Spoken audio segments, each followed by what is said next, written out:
Good morning students. Study sociology classes में आप सभी का स्वागत है।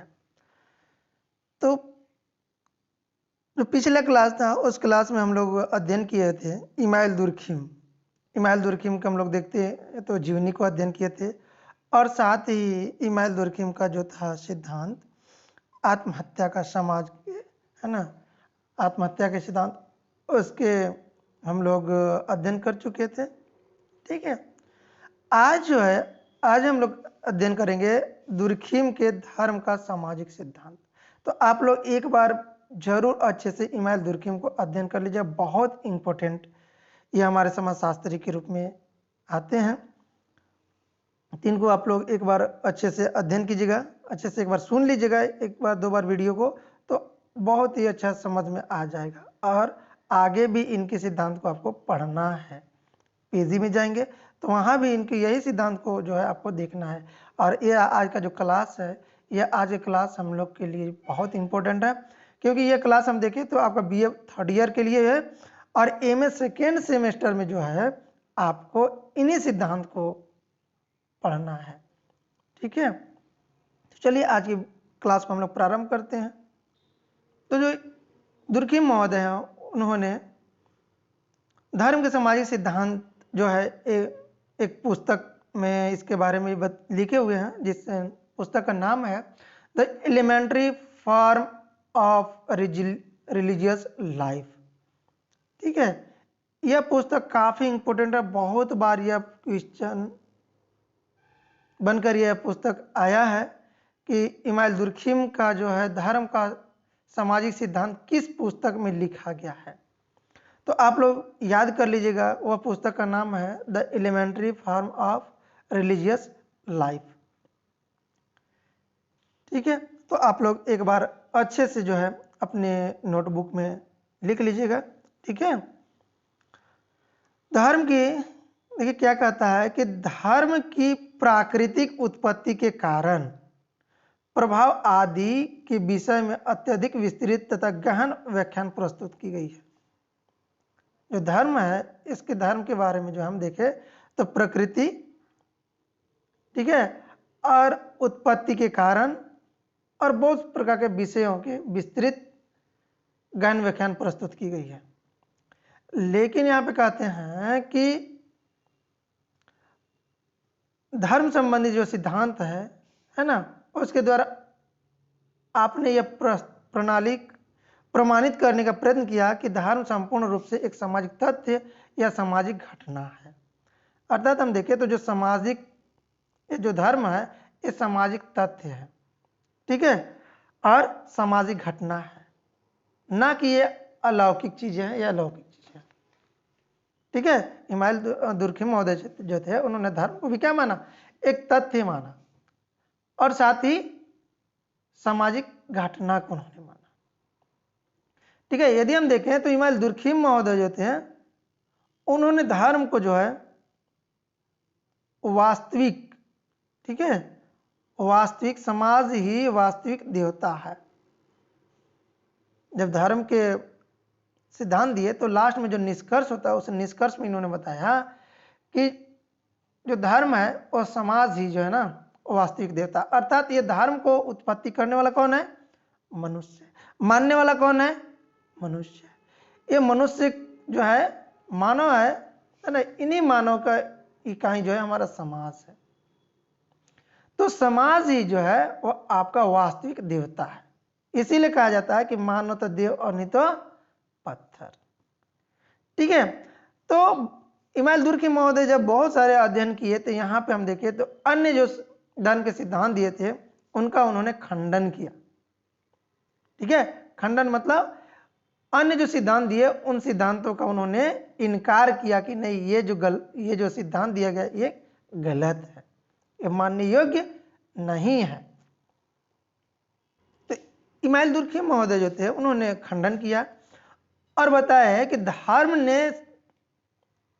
दुर्खिम बताया है कि धर्म जो है धर्म संबंधित अब तक के सभी सिद्धांतों का खंडन किया है। अर्थात जितने भी धर्म का सब सिद्धांत दिए उन सभी का जो है ना उन्होंने इनकार किया। उनका कहना था कि धर्म की उत्पत्ति संबंध में ठीक है, जो धर्म की उत्पत्ति है उसके संबंध में बताए गए कारण केवल अपर्याय ही नहीं बल्कि अवैज्ञानिक भी है। जो इससे पहले मतलब दुर्खिम से पहले जो भी सिद्धांत दिया गया था उनको इन्होंने क्या माना, ये सब अपर्याय है, अवैज्ञानिक है, वैज्ञानिक का कोई आधार ही नहीं है। ठीक है, इसमें इन्होंने बताया कि प्रमाणित करने के लिए दुर्खिम ने एडवर्ड टायलर मतलब किनको इन्होंने खंडन किया। तो खंडन में हम देखें तो टायलर के कोई है और मैक्स मूलर और फ्रेजर आदि विद्वानों का जो है इन्होंने खंडन किया। क्यों? क्योंकि हम लोग जानते हैं कि धर्म के सिद्धांत देने में टायलर का, मैक्स मूलर का और फ्रेजर का बहुत बड़ा योगदान था, लेकिन इनके योगदानों को जो है ना इन्होंने क्या किया, इग्नोर किया, इनकार किया। ठीक है, खंडन कर दिया कि नहीं ये सिद्धांत सही नहीं है। टायलर जो थे उन्होंने क्या बताया, टायलर का जो धर्म की उत्पत्ति है उसको समझने के लिए आत्मावाद के सिद्धांत को प्रतिपादित किया है। अर्थात जो टायलर महोदय थे उन्होंने धर्म की उत्पत्ति किसको माना, आत्मावाद को माना। अर्थात आत्मा जो है वही हमारा धर्म है। ये बहुत इंपॉर्टेंट भी है, आप इसको नोट कर लीजिएगा कि आत्मावाद का सिद्धांत किसने दिया था। ठीक है, बहुत बार ये पूछा गया नेट सेट और एपी के एग्जाम में असिस्टेंट प्रोफेसर का, तो आप लोग इसको याद कर लीजिएगा कि धर्म में जो है आत्मा के सिद्धांत किसने दिया, तो वो दिए हुए हैं टायलर महोदय। ठीक है, इनका अर्थात यदि हम टायलर का देखें तो टायलर का सिद्धांत ये था, टायलर का जो धारणा था वो उन्होंने बताया कि आदिम मनुष्यों से लेकर सभ्य मनुष्य तक के धर्म के दर्शन का आधार है। अर्थात प्राचीन से लेकर वर्तमान तक जो है ना धर्म का जो आधार है वो आपका आत्मा है। आत्मा के द्वारा ही जो है हमारे धर्म की उत्पत्ति हुई है। ठीक है, अर्थात हम देखें तो कहते हैं कि आत्मा की धारणा रोज के जीवन से संबंधित दो प्रकार के अनुभव के कारण विशेष रूप से उत्पन्न हुई। अर्थात हम देखें तो ये जो आत्मा है ये दो प्रकार की उन्होंने बताया। एक इन्होंने बताया मृत आत्मा, मृत, और दूसरा स्वप्न।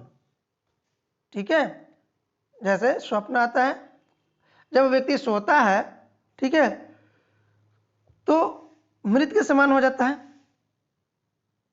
और वही जब व्यक्ति जगता है तो जीवित हो जाता है। अर्थात हम देखें तो वह व्यक्ति क्या होता है, जब व्यक्ति सोता है तो उसकी आत्मा निकल के विचरण करती है, बाहर चली जाती है, और वह पुनः वापस आता है और जीवित हो जाता है। लेकिन एक ऐसी अवस्था है जो व्यक्ति सोता है और सोए सोए सोते रह जाता है, उसकी आत्मा पुनः वापस नहीं आती है। तो इसके आधार पर जो था इन्होंने धर्म की उत्पत्ति का सिद्धांत दिया था। ठीक है, अर्थात इन्होंने जो है बताया कि शरीर, आत्मा और दूसरे के आधार पर स्वतंत्र आत्मा की धारणा उत्पन्न होती है। ठीक है, मतलब कि शरीर आत्मा जो एक बार वापस आ जाता है और एक स्वतंत्र हो जाता है, फिर पुनः वापस नहीं आता है। आत्मा अमर तथा मनुष्य के नियंत्रण के बाहर है।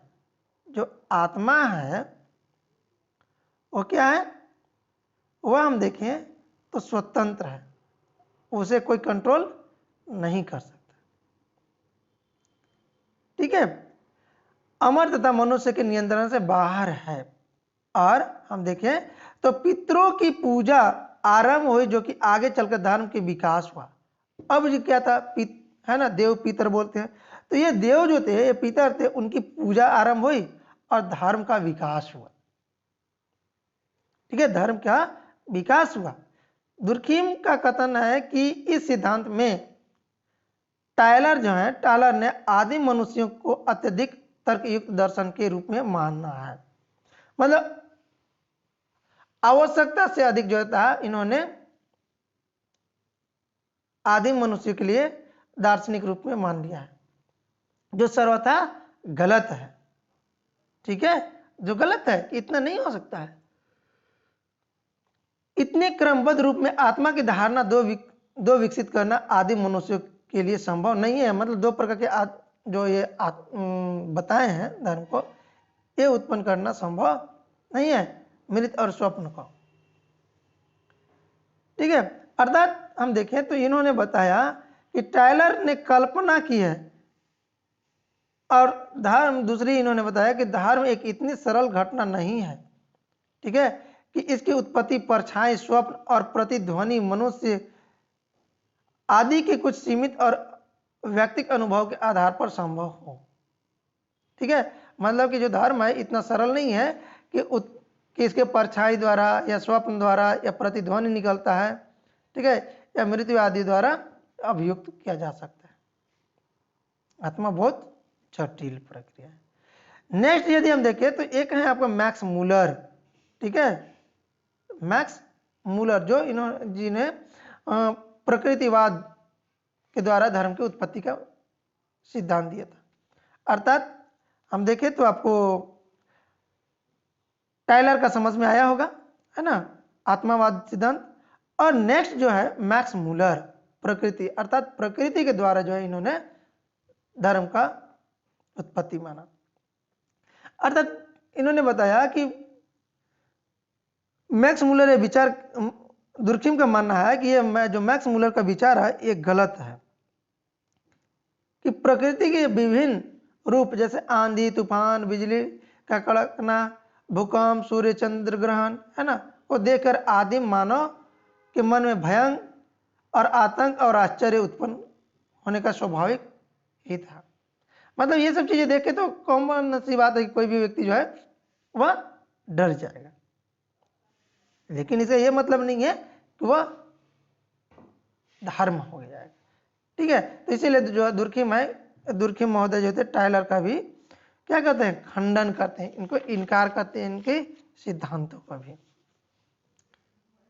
तो दुर्खिम का जो मानना था, ठीक है, कि ये तो डरना कंपलसरी है, कोई बड़ी बात नहीं है। तो यहाँ पर देखिए क्या कहते हैं कि मानसिक भावनाओं के कारण वह प्रकृति से ऐसे डरने लगा जैसे जानदार वस्तु से डरता था, मतलब जिसमें जान था उस प्रकार के वस्तु से भी डरने लगा।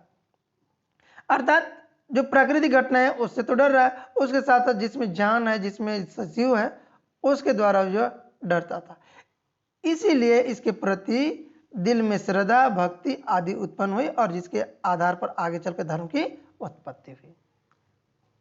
ठीक है, कौन कहते हैं ये हम देखें तो आपका टायलर महोदय, सॉरी मैक्स मूलर, है ना, मैक्स मूलर जो थे उन्होंने प्रकृतिवाद का सिद्धांत दिया। ठीक है, यहाँ पे जो है दुर्खिम महोदय क्या बताते हैं, दुर्खिम के अनुसार कहते हैं कि प्रकृति, ठीक है, प्रकृति की पूजा से धर्म की उत्पत्ति की व्याख्यान अत्यंत संकुचित विश्लेषण उत्पन्न करती है। मतलब कि ऐसा नहीं है एकदम संकुचित, मतलब एकदम सिमटा हुआ विश्लेषण किया गया है। ठीक है, और विशेषकर इस अर्थ में कि इस सिद्धांत ने धर्म के केवल गौण पक्ष, प्राकृतिक पक्ष पर आवश्यकता से अधिक बल दिया है। मतलब छुपा हुआ जो द्वितीय है ना, सेकेंडरी पक्ष को आवश्यकता से अधिक जो है बल दिया है। अर्थात हम देखें तो यहाँ पे जो है दुर्खिम महोदय कहते हैं कि मैक्स मूलर इस सत्य को भूल जाते हैं कि धर्म एक सामाजिक संस्था, तथ्य या घटना है और सामाजिक घटना या संस्था की उत्पत्ति से कोई सामाजिक कारण ना हो या असंभव है। मतलब कि यहाँ पे इनका खंडन करते हैं और कहते हैं कि जो मैक्स मूलर है उन्होंने ये भूल गए कि जो धर्म है वह सामाजिक संस्था और सामाजिक तथ्य है। ठीक है, और समाज के कारण ना हो यह असंभव है। मतलब ये जो है धर्म, ये भी क्या है, सामाजिक कारक ही है, ऐसा नहीं है कि सामाजिक कारक नहीं है। ठीक है, अर्थात यहाँ देखें तो मैक्स मूलर, मतलब इनके सिद्धांत को अवहेलना करते हुए मैक्स मूलर के कटाक्ष करते हैं और बताते हैं कि मैक्स मूलर के सिद्धांत में केवल बहुत बड़ी दुर्बलता है, वास्तव में आत्मा, भूत प्रेत, ठीक है, स्वप्न, छाया, प्रकृति आदि के आधार पर धर्म की समस्त व्याख्या अपर्याय है, क्योंकि आदिवासियों की प्रकृति और अलौकिक घटनाओं के अंतर करना संभव नहीं है।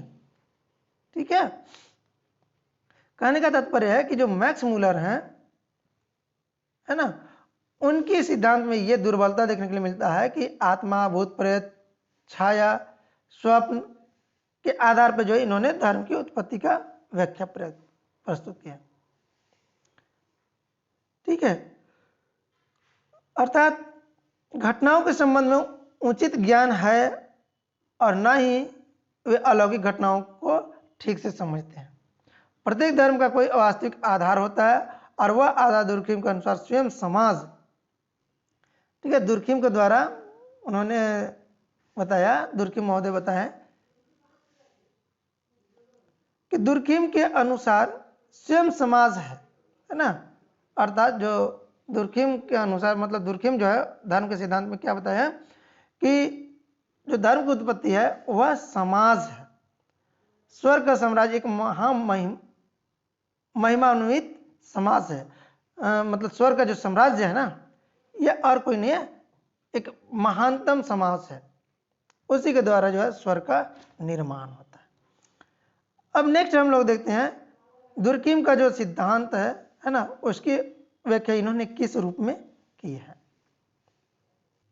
दुर्खिम महोदय जो है उन्होंने धर्म का सिद्धांत को व्याख्या जो है बताए हैं कि सामूहिक जीवन के समस्त वस्तुओं की घटना को चाहे सरल हो या जटिल, वास्तविक हो या आदर्शात्मक, दो भागों में प्रमुख रूप से बांटा जा सकता है। ठीक है, अर्थात जो दुर्खिम महोदय थे उन्होंने धर्म को मुख्य रूप से दो प्रमुख भागों में बांटा। कौन कौन? तो पहला इन्होंने बताया साधारण, ठीक है, और दूसरा पवित्र, अर्थात सीक्रेट और प्रोफेन। और इस आधार पर जो है इन्होंने धर्म का उत्पत्ति का सिद्धांत बताया। अर्थात इन्होंने माना कि समस्त धर्म का संबंध, जितने भी धर्म है उसका संबंध पवित्र पक्ष से होता है। जितने भी धर्म है सभी का जो पक्ष है वह पवित्र पक्ष होता है। परंतु इसका अर्थ यह नहीं है कि सभी पवित्र वस्तुएं ईश्वर या ईश्वर होती है। मतलब कि ऐसा मतलब यह अर्थ नहीं है कि सभी वस्तुएं जो यदि पवित्र है वह ईश्वरीय या ईश्वर हो सकती है। यद्यपि मतलब यहाँ पे बताते हैं कि ईश्वरीय या आध्यात्मिक घटनाएं या वस्तुएं पवित्र अवश्य हो सकते हैं, होती है। ये पवित्र वस्तु समाज के प्रतीक या समूहों के चेतना के प्रतिनिधित्व करती है। यदि वह पवित्र वस्तु समाज की जो समूह है उसकी चेतना का प्रतिनिधित्व करती है, मतलब सभी को जागरूक करती है और सभी के लिए यह एक प्रतिनिधि बनता है। ठीक है, तो इसे हम व्यक्ति के अधीन और इसके प्रभावित करता है और हम उसको जो है जो हमारा पवित्र होगा उसको हम धर्म मानेंगे। ठीक है, अर्थात यहां पे कहता है कि समाज के सदस्य जिन्हें पवित्र समझते हैं उन्हें अपवित्र या साधारण के से सदा दूर रखने का प्रयत्न करते हैं। मतलब जो पवित्र होता है ना उन्हें अपवित्र से सदा दूर रखने की प्रयत्न की जाती है। आप देखे होंगे जब कभी पूजा पाठ होता है तो वहां पे जूता चप्पल नहीं पहन के जाया जाता है। क्यों? क्योंकि यह माना जाता है कि जो जूता चप्पल है वो क्या है? अपवित्र है और अपवित्र चीजों को पवित्र के पास नहीं जा सकता। ठीक है, इस उद्देश्य की पूर्ति के लिए अनेक विश्वासों, आचरणों और संस्कार उत्सवों को जन्म देते हैं। ठीक है, अर्थात जो पवित्रता है वह विश्वास को, आचरण को, संस्कार को और उत्सवों को जो है वह जन्म देता है। ठीक है, अब यही कारण है कि सामूहिक सत्ता के सामने मनुष्य को नतमस्तक, तो इन्होंने बताया कि समाज की उस सामूहिक सत्ता के सामने मनुष्य को नतमस्तक होना पड़ता है। ठीक है, जो समाज है अर्थात जो समाज की उस सामूहिक सत्ता के सामने मनुष्य को नतमस्तक होना पड़ता है और यही जो है धर्म की नींव पड़ती है। ठीक है, कहने का तात्पर्य है कि जो समाज है ना उस समाज के समक्ष जो समूह होता है उस समूह के समक्ष जो होता है मनुष्य को नतमस्तक होना पड़ता है और यहीं पे जो है धर्म की नींव पड़ती है और वहां पे जो है लोगों से क्या करता है व्यक्ति? झुकता है और कहता है कि मुझे माफ कर दो। देखो यहाँ पे बताया गया है कि दुर्खिम जो थे उन्होंने ऑस्ट्रेलिया के अरुंडा जनजाति का विस्तृत अध्ययन प्रस्तुत की। अर्थात जो ऑस्ट्रेलिया का जो एक जनजाति है ना, अरुंडा, उसके उन्होंने अध्ययन किया और उन्होंने कहा अध्ययन में कि जनजातीय लोगों का जीवन का अध्ययन करने का धार्मिक अनुभव उत्पत्ति के संबंध में हमें स्पष्ट धारणा है, हो सकता है कि धारणा कि धार्मिक अनुभव एक प्रकार का सामूहिक उत्तेजना, ठीक है, धार्मिक उत्तेजना के कारण होता है। अर्थात जो धर्म है ये सामूहिक रूप से जो एक साथ आगे आते हैं, ठीक है, या उसके उत्तेजित होते हैं, उसी के कारण जो है अपना धर्म का आधार माना। जैसे हम लोग देखते हैं कि जब कभी कोई समूह में काम होता है और वहां पे किसी परमात्मा का याद किया जाता है, जैसे हम लोग देखें जब कोई भारी काम करना होता है तो हम लोग बोलते हैं ना जय श्री राम। तो जय श्री राम जो होता है वो क्या है, एक सामूहिक शब्द है, वहां से एक स्ट्रॉन्ग पावर मिलता है और उस पावर से जो है व्यक्ति अपने आप को मजबूत महसूस करता है और वहां पे जो है धर्म की एक विचार उत्पन्न होती है, ठीक है। इसीलिए जो है इन्होंने बताया कि त्योहार तथा उत्सवों पर जब गोत्र के सभी लोग एक साथ एकत्र होते हैं, ठीक है, एकत्र होते हैं और प्रत्येक सदस्य के को यह अनुभव होता है कि समूह की शक्ति उसकी व्यक्तिगत शक्ति से कहीं अधिक उच्च और महान है।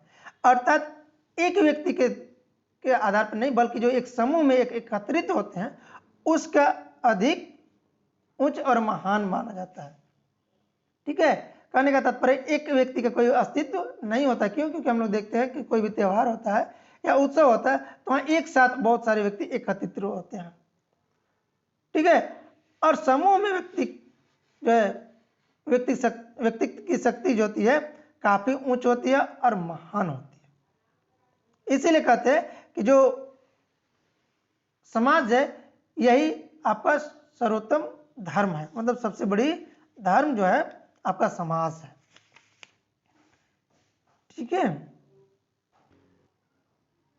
अर्थात दुर्खिम महोदय जो थे उन्होंने बताया कि समाज ही वास्तविक देवता होता है। क्यों? क्योंकि समाज जो है ना एक समूह में होता है और जो समूह कहेगा वही आपको मानना पड़ेगा, ठीक है। इसीलिए हम देखें तो हमारे समाज में क्या था, जातीय पंचायत थी।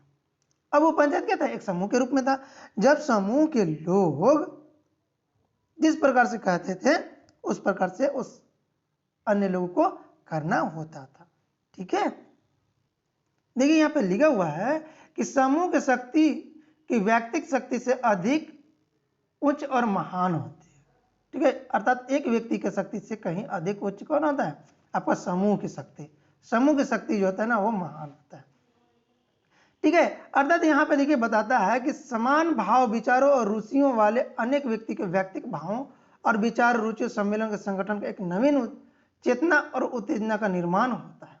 अर्थात समूह में जो होता है ना व्यक्ति का चेतना भी जागृत होता है, लेकिन अकेला, इसीलिए कहा जाता है ना कि अकेला चना भार नहीं फोड़ सकता। अर्थात एक व्यक्ति का कोई औचित्य नहीं है, लेकिन वही एक समूह में आ जाएगा तो बहुत बड़ी उसकी उपयोगिता होती है, ठीक है। और इसी के कारण जो है हम देखें तो धर्म की उत्पत्ति का कारण माना गया था। इसीलिए इन्होंने जो था इमाल दुर्खिम महोदय बताया कि समाज ही वास्तविक देवता है और समाज में कौन है, मनुष्य और मनुष्य का समूह, ठीक है। अर्थात इन्होंने बताया कि